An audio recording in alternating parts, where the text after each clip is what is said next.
एक समय की बात है, हिमालय पर्वत की सुंदरता को देखकर देवर्षि नारद के हृदय में श्री हरि विष्णु की भक्ति अत्यंत बलवती हो उठी और वे वहीं बैठकर तपस्या में लीन हो गए।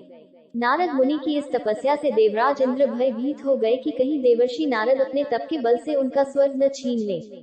इंद्र ने नारद की तपस्या भंग करने के लिए कामदेव को उनके पास भेज दिया।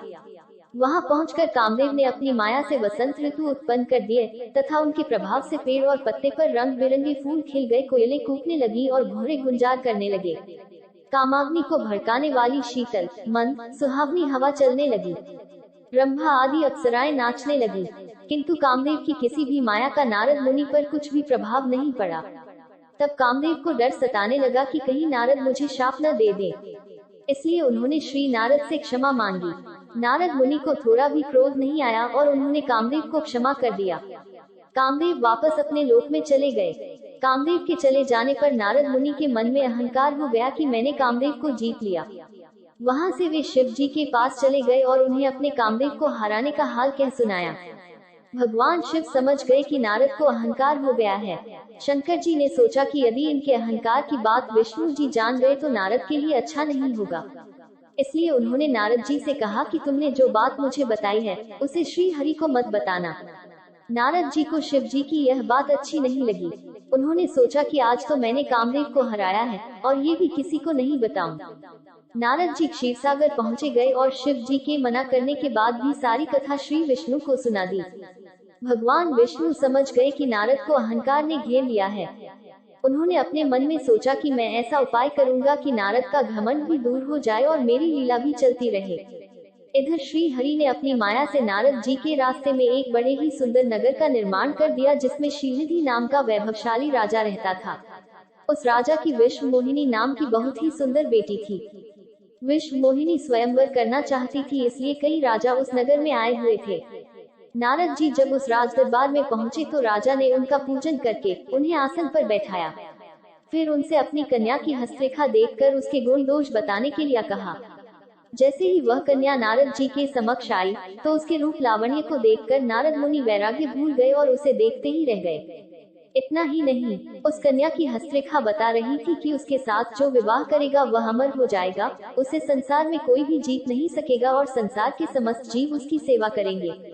ये बात नारद मुनि ने राजा को नहीं बताई और राजा को उन्होंने अपनी ओर से बनाकर कुछ और अच्छी बातें कह दी। अब नारद जी ने उस कन्या से विवाह करने का तरीका ढूंढने लगे।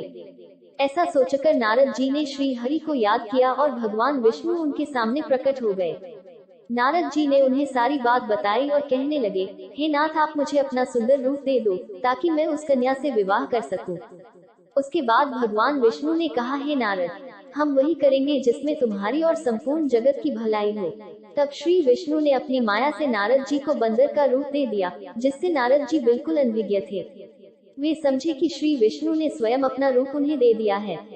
ये बात शिव जी के दो गण छुपकर देख रहे थे। ऋषिराज नारद तत्काल विश्व मोहिनी के स्वयंवर में पहुंच गए और साथ ही शिव जी के वे दोनों गण भी ब्राह्मण का रूप बनाकर वहां पहुंच गए।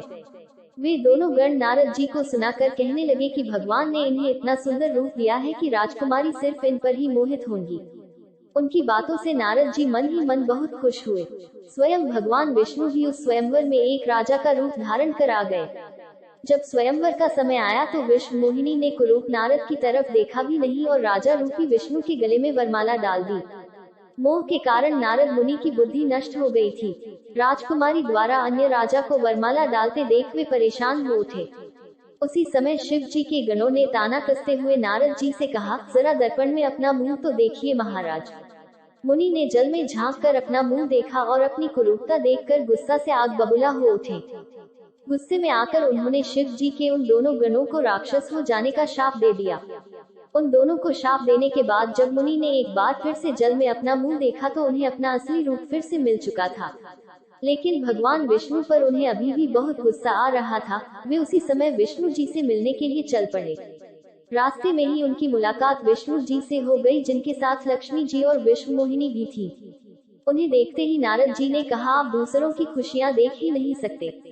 आपके भीतर तो ईर्ष्या और कपट ही भरा हुआ है। समुद्र मंथन के समय आपने श्री शिव को बावला बनाकर विष और राक्षसों को मदिरा पिला दिया और स्वयं लक्ष्मी जी और कौस्तुभ मणि को ले लिया।